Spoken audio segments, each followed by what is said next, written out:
Frank Sinatra is an icon. His voice was epic, his career was terrific, he was a fantastic performer. Frank had a few nicknames, including The Voice, the Sultan of Swoon, and Old Blue Eyes. If you're a fan of Frank's, you might think you know everything about him. Chances are, you're wrong. As his famous song goes, he did it his way.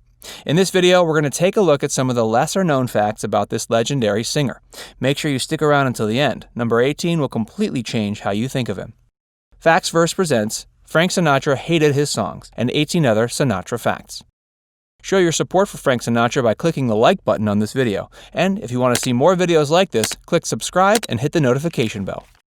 He hated his nicknames. Frank had a massively successful career during his lifetime. He even purchased Reprise Records with some of the wealth he accumulated. Afterwards, he became chairman of the board, and later he became the president. According to his last wife, Barbara Sinatra, he hated being called chairman of the board. He also hated the nickname Rat Pack because the word rat had negative vibes. He hated his own songs. According to Barbara, it wasn't just nicknames that Frank hated. The world loved his song My Way, which is still a huge hit to this day. Apparently, Frank didn't feel the same way. He couldn't stand the song. Out of all his songs, however, he hated Strangers in the Night the most. Strangers in the night, two lonely people, we were strangers in the night. Frank almost died at birth. Frank was born on December 12, 1915. His mother went into labor in their Hoboken, New Jersey apartment, and it was discovered that Frank was breached. The only way to get him out safely was to use forceps to pull him out. When he was born, he was barely breathing and his face was blue.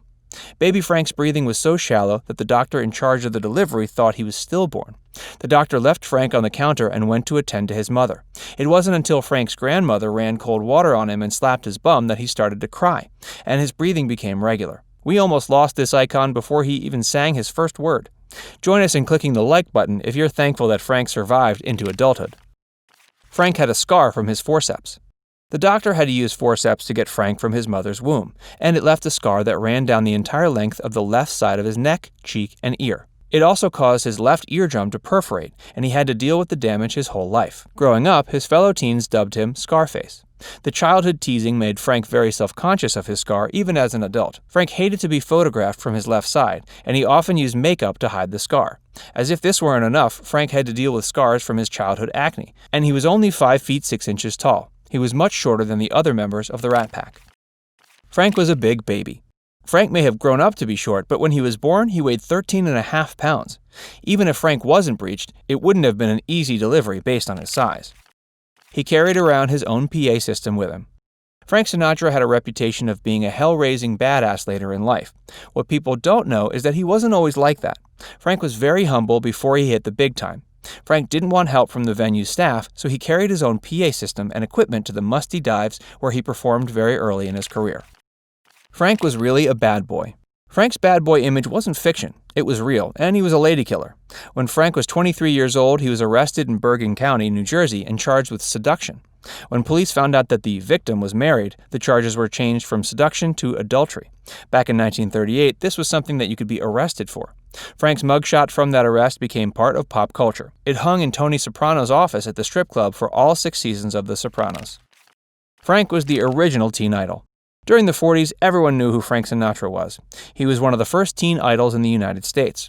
Frank described the day that his fame became too much for him.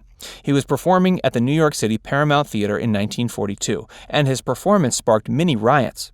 Frank said the sounds of the riots scared him so much he could barely move a muscle. Frank hired screaming fans. Frank was talented enough to get his audience screaming and cheering. Despite this, his management team wanted to make sure that the fans would go wild, so they paid people to go to the concerts and scream as loud as they could. According to Frank's publicist, George Evans, they often hired women because they could scream louder. They also put the women in strategic areas in the audience to get the crowd as excited as possible. His song was turned into a 10-minute film. In 1945, Frank recorded a song that was turned into a short film opposing anti-Semitism. The House Where I Live won Frank his first of many Oscars. Unfortunately, it caused him significant issues later in life. A decade after the release, it was cited by the FBI in their file against Frank. They said it was evidence he was a communist sympathizer because of his liberal point of view. On the FBI watch list. The FBI got a letter from an anonymous radio listener from San Diego. This led J. Edgar Hoover to start a file on Frank. The letter they received read, "The other day I turned on a Frank Sinatra program, and I thought how easy it would be for certain minded manufacturers to create another Hitler here in America through the influence of mass hysteria. This is something that was taken seriously then, but wouldn't be today." The FBI also investigated allegations that he paid doctors to declare him unfit to serve in the Army. Frank was a game changer in the industry. Frank's debut release, The Voice of Frank Sinatra, helped to popularize the concept of album and box set. Before its release in 1946, long records weren't very common. When Frank released his 8-song album about lost love, it changed the way that the industry looked at albums. The cost of his album was $2.50, which would be $30 today. This was a lot of money, but the album sold. It was on the top of the Billboard charts for 7 weeks before dropping to number 50 after an 18-week run. Frank tried to kill himself more than once. Frank dealt with depression most of his life. It led him to attempt suicide on 2 occasions. The first was during the 50s, when he struggled to come to terms with his waning career. Fortunately, his manager got to him in time. Frank's girlfriend, Ava Gardner, prevented the second attempt. She managed to wrestle the gun away from Frank that he was holding to his head. During the struggle, the gun went off. Fortunately, Ava and Frank were spared. The Rat Pack didn't call themselves the Rat Pack. The Rat Pack was made up of Frank, Sammy Davis Jr., Dean Martin, Joey Bishop, and Peter Lawford. What you may not know is the group didn't come up with the name themselves. It was Lauren Bacall who came up with the name, and it was what she called her husband, Humphrey Bogart's drinking buddies. Frank reunited Jerry Lewis and Dean Martin. Jerry Lewis and Dean Martin were a very successful comedy duo until they had a falling out in 1956. The two avoided each other for 20 years. The only contact they had were snide comments toward the other. In 1976, Frank brought Dean Martin to Jerry Lewis's annual Muscular Dystrophy Association telethon, which led to the men's awkward on-screen reunion. The reunion didn't revive the friendship, and they had little to no contact until Jerry died from lung cancer in 1995. One Take Charlie. Frank had a reputation for spending hours in the studio to get his songs perfect. He had a totally different approach when it came to acting. When shooting scenes, Frank rarely did multiple takes, which earned him the nickname One Take Charlie. Frank wanted to break Woody Allen's legs. Frank and Mia Farrow were married from 1966 to 1968, but they remained great friends after the divorce. When Mia and Woody split in 1994, Frank didn't take the news too well. When it came out that Woody was having a relationship with Mia's adopted daughter, Soon-Yi Previn, Frank called her and offered to have Woody's leg broken. There was also a rumor that Mia and Woody's biological son was really Frank's after he and Mia had a brief affair.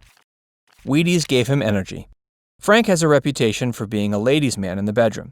He credited his bedroom energy to eating Wheaties. This information was included in Confidential magazine, and after, teenage boys were lining up to buy Wheaties so they could be like Frank. 2 songs, same name. Everyone knows that Frank had a hit song called New York, New York. What people don't know is that this was the second song with that name that he recorded. The first song was written by Leonard Bernstein, Adolph Green, and Betty Comden. The song was recorded for the film On the Town. 30 years later, the version that we all know was released. I want to be a part of it. New York, New York. We're so lucky we're still able to enjoy Frank's music after all these years. His talent is truly timeless. Are you a Frank Sinatra fan? Tell us in the comments if you think he's the greatest singer of all time, or if you think that title belongs to somebody else. If you learned some new Sinatra facts in this video, don't forget to click the like button, and be sure to subscribe to Facts Verse for more great videos.